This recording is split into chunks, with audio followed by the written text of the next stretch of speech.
नमस्कार। आज डिसेम्बर मास 24 तारिख मंगलवार। आज न्यूज हेडलाइंस। केंद्र अधीन परिचालित विद्यालय गुड़िक नियम फेल होइतिबा पंचम अष्टम पिला पास हेबे नहीं। राज्य में खाली पड़िथिबा कनिष्ठ शिक्षक पदवी पूरण पई नुआ कट ऑफ मार्क स्थिर करी पुणी मेरिट लिस्ट प्रस्तुत करने को हाईकोर्ट कर निर्देश। अदिनिया वर्ष में चाष क्षयक्षति रिपोर्ट 3 दिन में आसिब, समस्त को क्षतिपूरण मिलिबो कहले राजस्व मंत्री पुजारी। राज्य में शीघ्र लागू हेब 3टी डपलर राडार। पंचायत में मिलिबो पाणीपागर सूचना। नववर्ष लगी पुरी रे एबेठारु भक्तंकर भिड़। श्रृंखलित दर्शन लगी करा स्वतंत्र व्यवस्था। आसंता 29 हेब भुवनेश्वर में बीएमसी पथ उत्सव। जनवरी 5 रे उत्तर जोन रे हेब, सूचना देले कॉर्पोरेटर प्रीति निंदा। अंतर्जातीय 64 जोगिनी महोत्सव भुवनेश्वर उत्कल मंडप रे उद्घाटित। 3 दिन धरी चलिबो एही नृत्य उत्सव। गत वर्ष दिल्ली साधारणतंत्र दिवस रे ओडिशार प्रज्ञापन मेढ़ को श्रेष्ठ पुरस्कार मिलिथिबा बेले एथर आश्चर्यजनक भावे ओडिशा को स्थान मिली नहीं। अगस्ट 15 सुधा राज्य में गड़ब ग्रीन हाइड्रोजेन बस।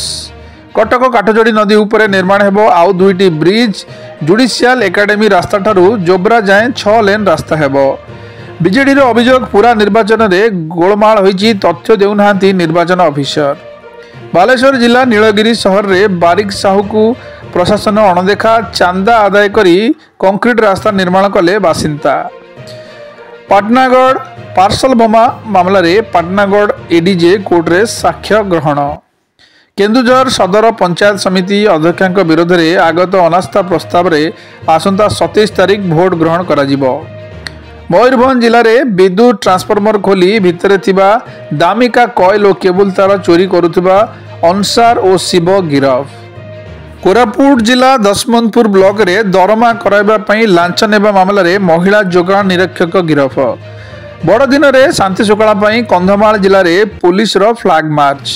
राजधानी सत्यनगर रे इलेक्ट्रोनिक्स गोदाम रे निया लागिला। लिबाया पई रोबोट और 6टी दमकल बाहिनी नियोजित हेले। रायगढ़ जिला नारायणपुर पंचायत रे सोलार बैटेरी फाटी घर टाइल छपर उड़ीगला। टिटलागढ़ बर्णई रिजर्व जंगल रे वन विभाग वज्र कब्जा उद्धार करने सह 5 बेपारी को गिरफ्त कला। देशर 45 स्थान में रोजगार मेला अनुष्ठित। 71,000 रु अधिक प्रार्थी को मिला नियुक्ति पत्र।